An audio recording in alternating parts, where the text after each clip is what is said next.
So the red herring logical fallacy is basically a counter argument which brings up something that isn't actually relevant to the original point being made.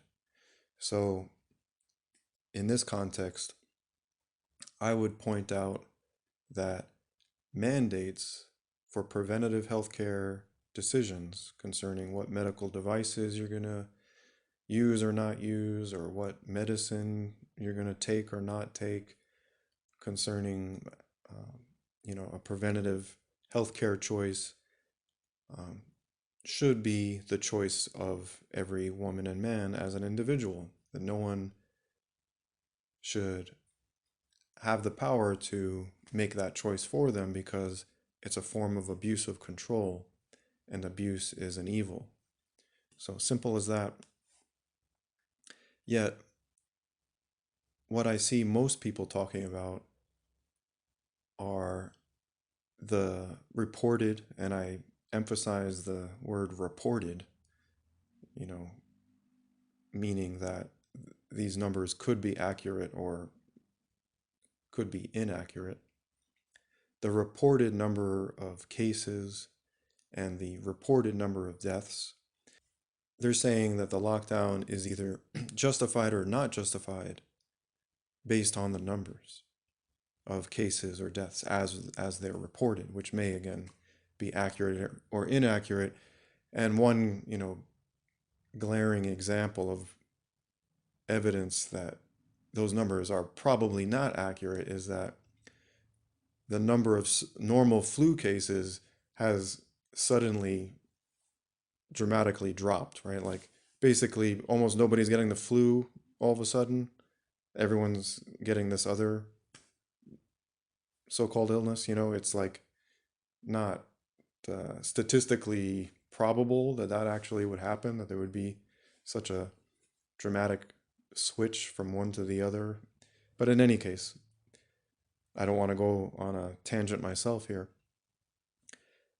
My point being again that making preventative healthcare choices for another adult is a form of abuse of control. Period.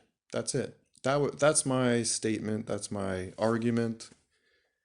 And I think it's actually what should be focused on the most, right? Because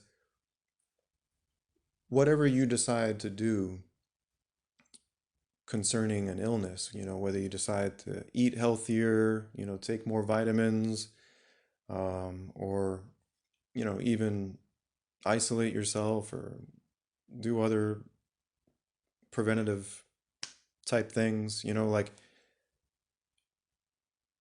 that's an interesting discussion. It's a good discussion to have.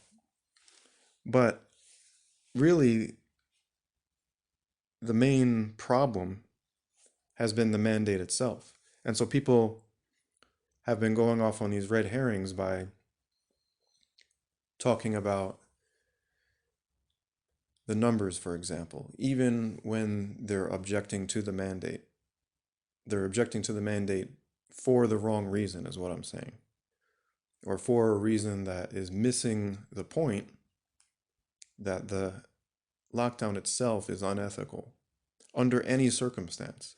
See, the problem is if you make it about the numbers, well, then what if the numbers were super high? Then it's okay for some people to abusively control other people? No, it doesn't actually matter what the numbers are. And when I communicate this to people, a lot of times it seems kind of like their eyes glaze over, like they're not getting the importance of what I'm saying, as if it's like some kind of philosophical technicality or something. But it's actually extremely important what I'm pointing out. Because if you don't recognize that abusively controlling people is never acceptable, even in a health crisis or an economic crisis, even if, you know, UFOs come, start attacking the planet or whatever. It doesn't matter if a natural disaster, a hurricane, a flood, earthquake, a war, it doesn't matter because abuse is just an evil. And see, the problem with modern society is people have been so indoctrinated by postmodern moral relativism that believe they believe it's wisdom to never categorize anything as purely bad. They believe it's wise to always have a so-called open mind concerning everything being possibly good or possibly bad depending on the circumstance. But this is actually a major blunder because there are a few things that are purely bad in all circumstances, no matter what's going on. And actually, if there's a crisis going on, adding abuse not only doesn't help the situation, but it just makes it worse. So you're making a bad situation even worse, which is, you could say a worse thing to do than just abuse someone when there was no crisis going on top of your own abuse. You understand what I'm saying? You're making things doubly bad, right? It's like kicking someone when they're down. That doesn't help them, right? Someone might be down for whatever reason, down due to whatever crisis. And by you abusing that person, you're not actually helping them. Someone is abusing someone else during a crisis of some kind. For that individual, it was an economic crisis, right? So most people would understand the ethics on that small scale level, but they get deceived when that scale is broadened to the social level and you introduce actors called authorities or officials, and then inferiority complex kicks in, you know, idol worship kicks in, Stockholm syndrome kicks in, irrationality kicks in, and you lose your own common sense, your own common ethics on that larger scale. And as I pointed out before, preventative healthcare mandates are abusive, and you can realize this for yourself because I'm sure definitely the majority of people, if they were asked, would it be okay for a stranger on the street to mandate preventative healthcare devices for you and your children? Would it be okay for some stranger on the street with a syringe in their briefcase tell you, hey, I got this cocktail of chemicals and, maybe some of it originates from aborted fetal cells and, well, and some other parts I'm not even going to tell you because it's proprietary, but you can just trust me. And I want to inject this into you and your family and your children as a preventative healthcare measure, to keep you safe and keep society safe, right? It's safe to say the majority of people on planet Earth would not accept that. If someone just came up to them on the street, they would reject that person's proposal, or, even more so if they were saying, you don't have a choice about it. And if you don't obey my command here to follow my preventative healthcare advice, I'm going to take even further aggression against you. Maybe I'm going to close down your business, or I'm going to restrict your travel, or I'm going to, you know, do these kind of additional acts of aggression against you. That would just be even more unreasonable and more crazy. People would just, at that point, probably label that person mad, right? And again, that's no different, right? So to make it even more clear, right? If you didn't think the analogy of the homeless person being kicked is valid, well, then use what's actually happening. Use the actions that are actually happening, but just on the small scale. Like I said, a stranger. And again, the only reason why you would think it's different is because you think the stranger is not a quote unquote like legitimate authority, right? So you are creating this separate class of people who you think have the right to abuse because they are superior. So you're subconsciously believing that politicians are a separate group of humanity who are superior to the general public, and due to that so-called superiority, have the right to abuse people through things like preventative healthcare mandates.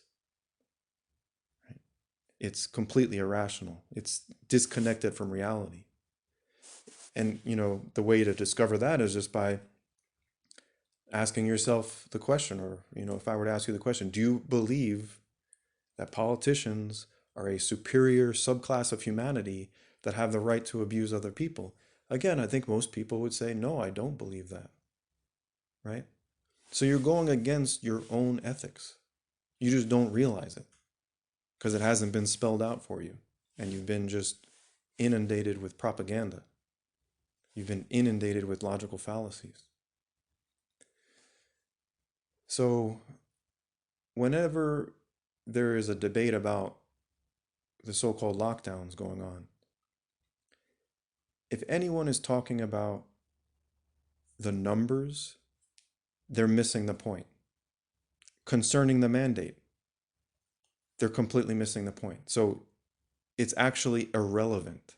It doesn't matter if there's 2 cases or 2 billion cases. The abuse is not legitimate under any circumstances, as I just explained. So the numbers of cases are irrelevant. The second common red herring is whether the proposed preventative healthcare measures are effective or not. A lot of people are talking about, oh, well, the masks don't work. Other people are saying, well, I think they do work. Or, oh, I think you need to use this one. It's just if you don't use that one. Or, some people say, oh, I think the distancing doesn't make sense. And other people saying, oh, I think the distancing does make sense. And so on and so forth, right? A lot of people saying, oh, I don't trust these vaccines. There's been a lot of adverse effects. Actually, a lot of people have died right after taking the vaccine. Other people are saying, oh, I think they're perfectly fine, right? So the debate's going back and forth. Is the preventative healthcare measure effective, safe, or not, right? Is it effective and safe or not? Or is it ineffective and unsafe?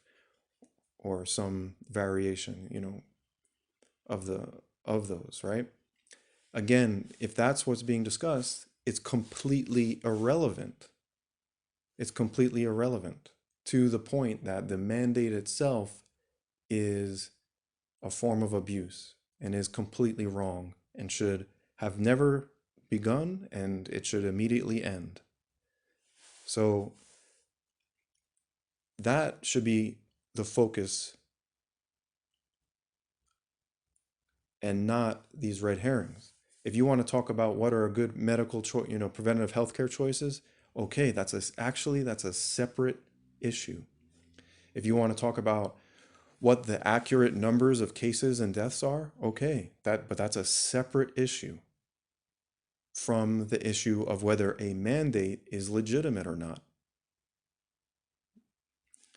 The issue of whether a mandate is legitimate or not is one issue.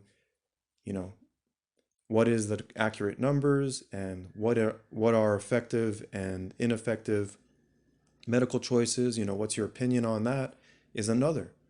And the problem is they keep avoiding the issue that's most important right now, which is pointing out that the mandates are completely unethical, and a pathway to totalitarianism, as we're seeing more and more, versus what are the correct numbers and what are healthy choices and what are risky ones. So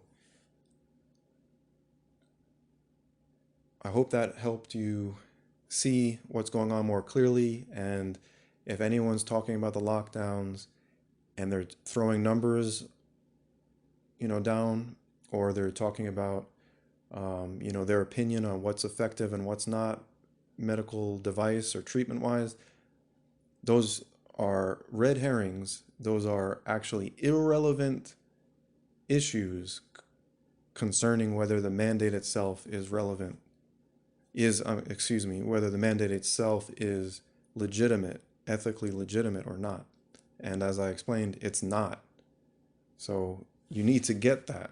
And then, reject the mandate is what I'm saying. And then, yeah, then talk all you want about numbers and, vitamin C, vitamin D, whatever. Go on, have a field day with all that after you get it straight that the mandate is completely unethical and is just being utilized as a vehicle for totalitarianism, for communism. Because if you don't get that, if you keep following these red herrings, they're just going to keep using your ignorance, your ignoring of that crucial ethical truth to continue treating people like livestock, to continue taking away people's freedoms, to continue this furthering of a global police state, which is not a place that you should want to live in or leave for future generations. All right, thank you for listening.